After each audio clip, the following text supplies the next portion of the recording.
Some say Uber, and some, like my iPhone with VoiceOver, say Uber. And I'm going to do a podcast for you to describe how to download Uber, how to get started, getting familiar with the different screens, taking a ride, and then wrapping up once you're finished, and even follow up receipts and so forth. This is Mike May, and I think that Uber is one of the most incredible things that's happened to blind people in many years. It's just been in the last couple of years that we've had what is generically called ride-share services. There are a number of them, but by far Uber is the leading app worldwide. And it's in quite a few cities. I've taken it in several countries all over the U.S. and in Canada. It varies a little bit in terms of the options from city to city, so when I describe things, it may be a little different than the city that you're in, and of course over time things may evolve as features are added, cities are added, and so forth. But I think we'll be able to cover 90% of what will be common between us. There's a number of benefits to Uber and using a rideshare app. There's no waiting on hold if there's a ride available, which isn't always the case, but most of the time, particularly in big cities,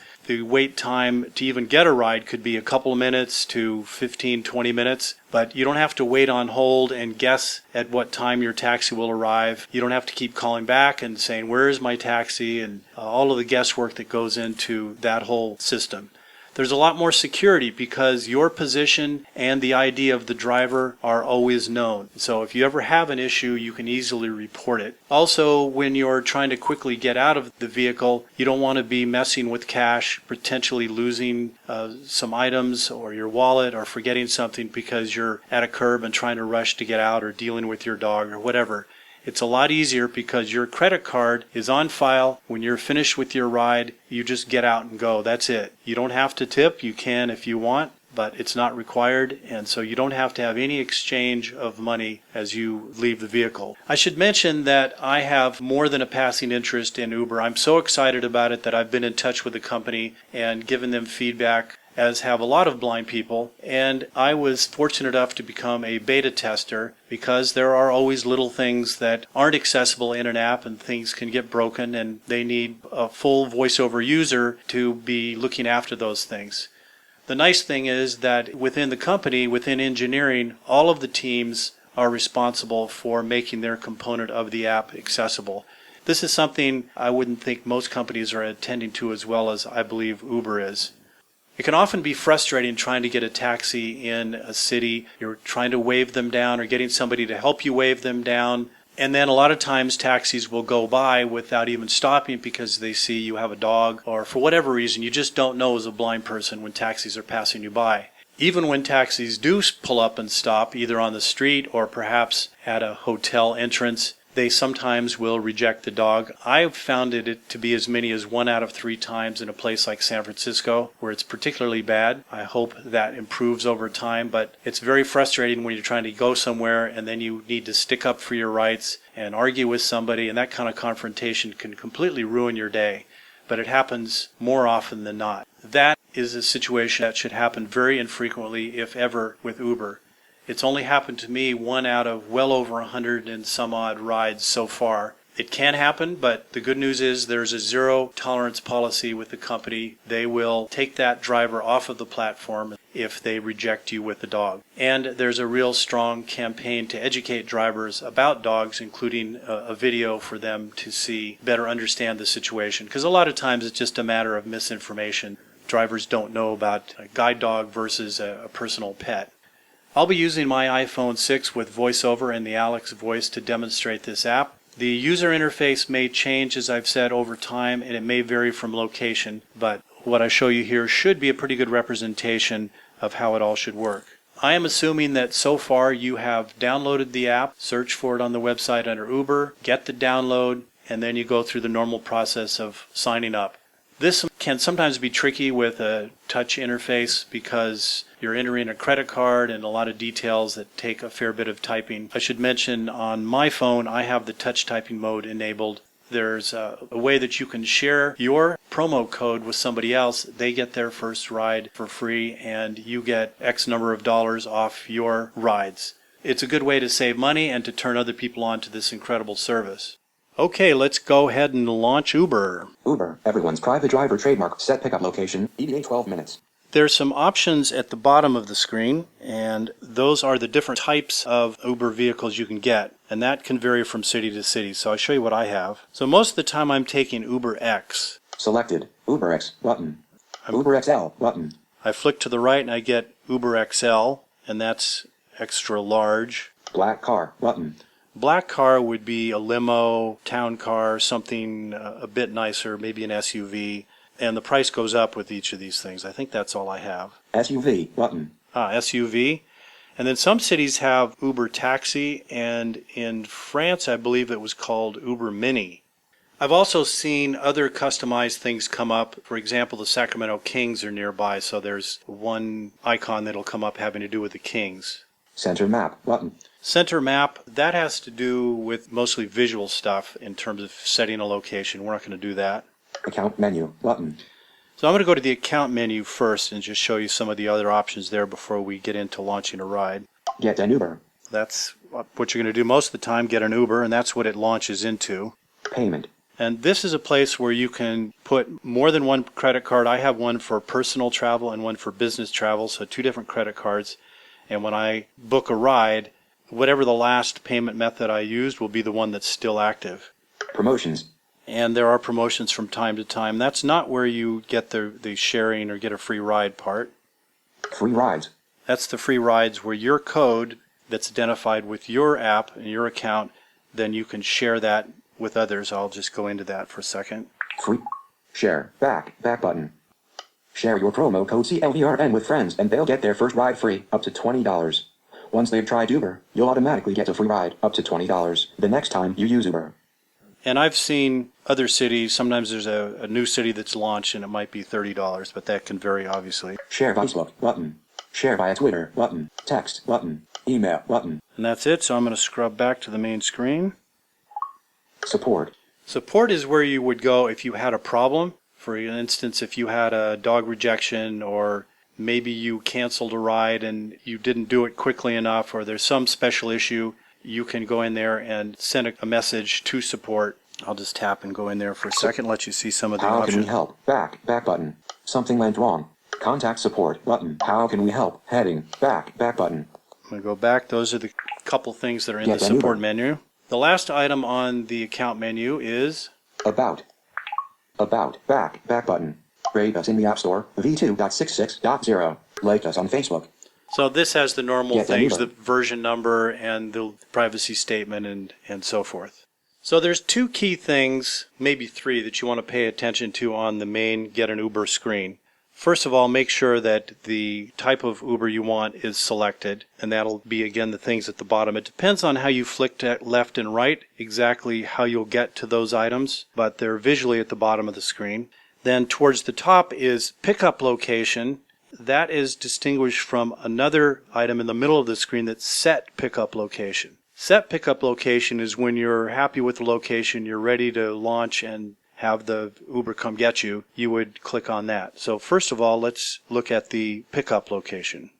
Pickup location, 739 Miller Drive, button. And it'll pick usually where you are, but it might be off a little bit. I'm right on the corner of 8th and Miller, so sometimes it'll put 208 8th Street instead of Miller.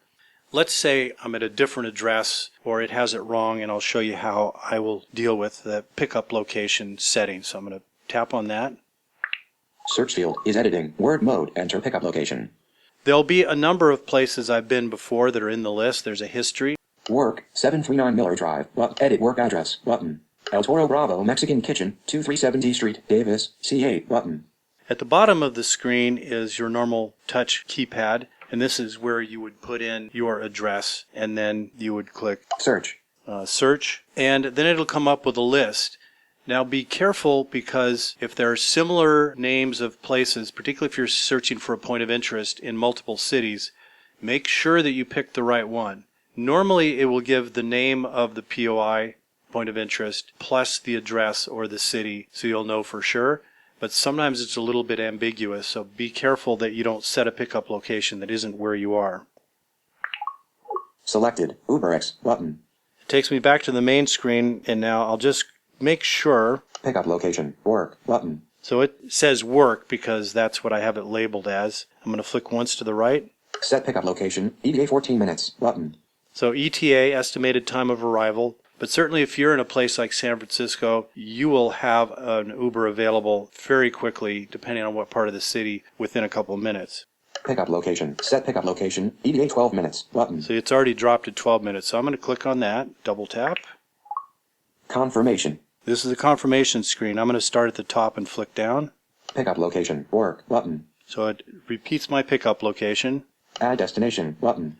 You can add a destination for a couple of reasons. One is when you get into the vehicle, then the driver already has it in their app and you don't have to tell them and risk them getting it incorrect. So if you have time, enter that destination, and it works in the same way that your setting of your pickup location works.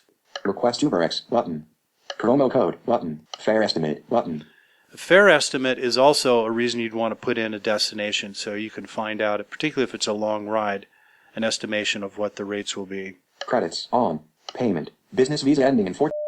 Confirmation. So you'll see that it gave me a confirmation of the business credit card that I'm using, the last 4 digits, and I'm ready to go. Payment. Request UberX. Button. And now down at the bottom I have Request UberX. Request UberX. Button. Pickup time is approximately 14 minutes. So on this screen, if you want to wait for the time of your pickup to go down or see how it evolves, you can flick to that item, and as it refreshes, it'll be announced to you. That's assuming that something doesn't change in the app, but that's the way it's working right now.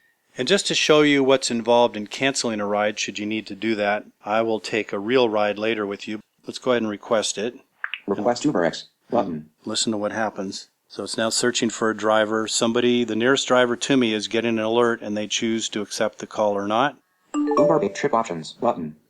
Driver. Name. SUTAR. Rating. 5.0. Vehicle. Toyota Camry. License plate. 70.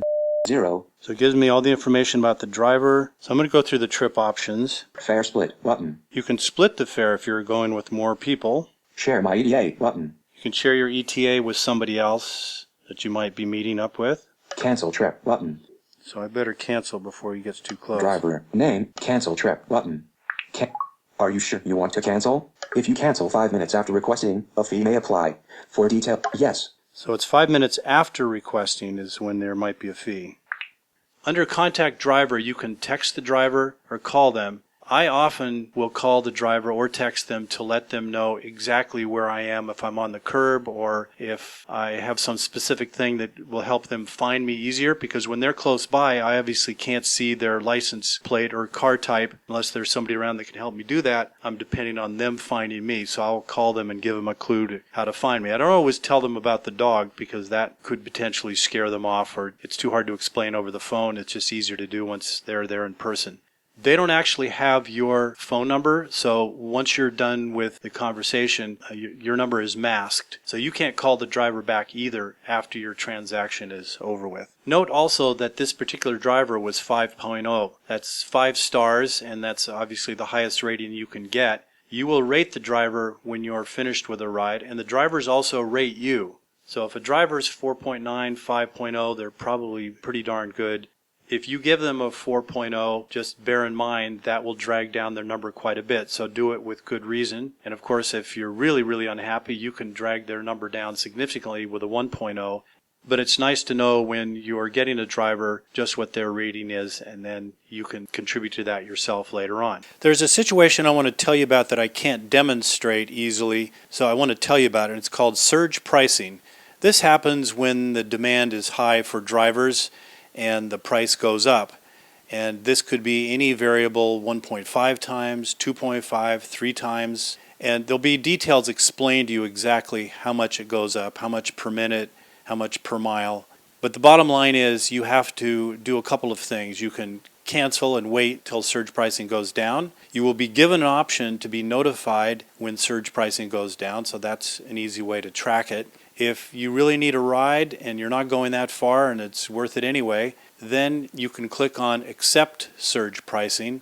And depending on how much more the factor is, you may or may not have to do a second level of confirmation. If you don't have to do any other confirmation, it'll just go back to the confirmation screen. You request a ride and you continue. And if you get a screen with a number pad on the bottom, in the number pad in the shape of a telephone keypad, Then you have to enter the factor. So if they told you it was 2.1 times surge pricing, then you would have to put in 2.1. Once it sees those two digits, you don't put in a period, even though it is 2.1, just put in 2.1. Then you've confirmed that you understand how much more it's going to be. You're back to the confirmation screen, press request UberX, and then your driver will be summoned and you will pay that extra fare. You will tend to see this in big cities or around popular commute hours or when the theater lets out, times like that. If you have a really long ride, and the fare would be super high if you pay 3 times as much, there's a couple of workarounds. One is you could take it for a short distance till you're out of the surge area and then terminate your ride and then get another ride that would be at normal fare.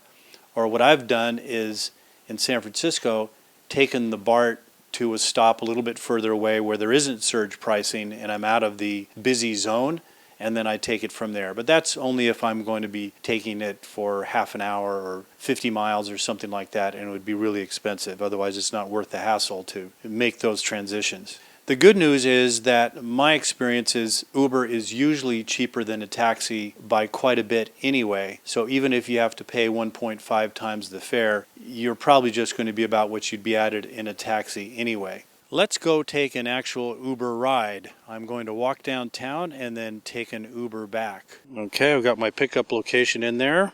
Set pickup location, ETA 2 minutes, button. All right, 2 minutes, good. Confirmation. On the confirmation screen. Okay, I could set my destination, but I can also just tell the driver.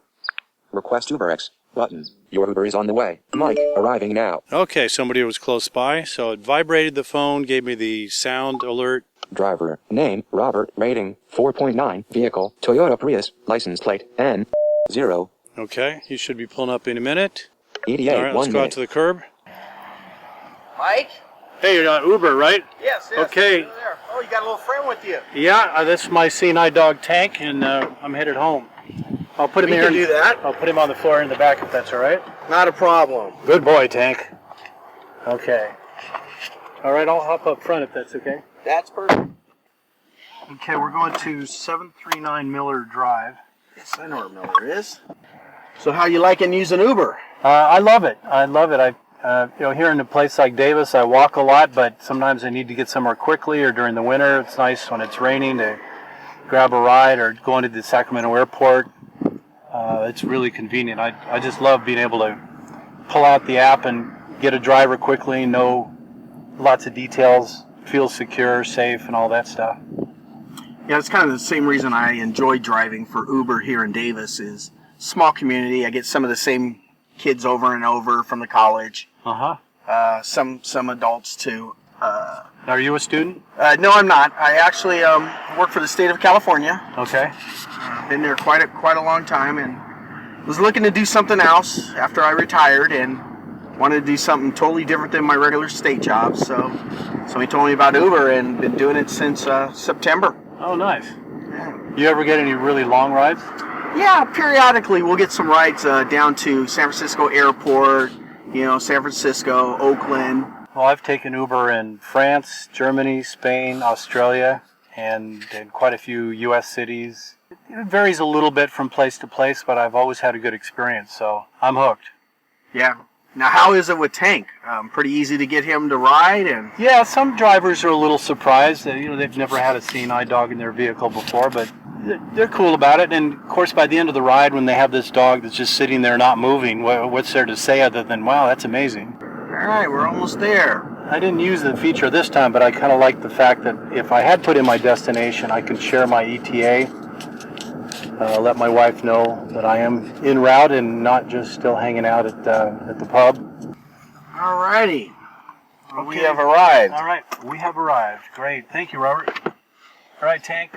You guys have a good day. Hopefully we'll see you again. Okay, thanks a lot.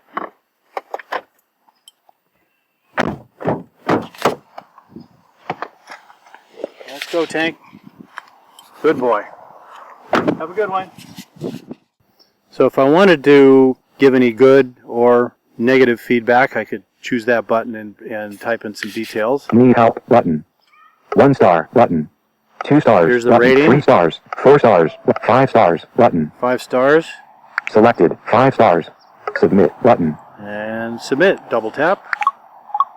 Selected. UberX button. Now I'm ready for my next ride. And then back at my computer, I will get an email with the details of the charges and the driver name, and You got mail. and then also I'm on Chase Alerts. It comes on my phone and it announces the $4 charge. So I've got all sorts of authentication as far as the details. A lot safer than being in a taxi and wrestling around with cash. It's better to travel hopefully than to arrive.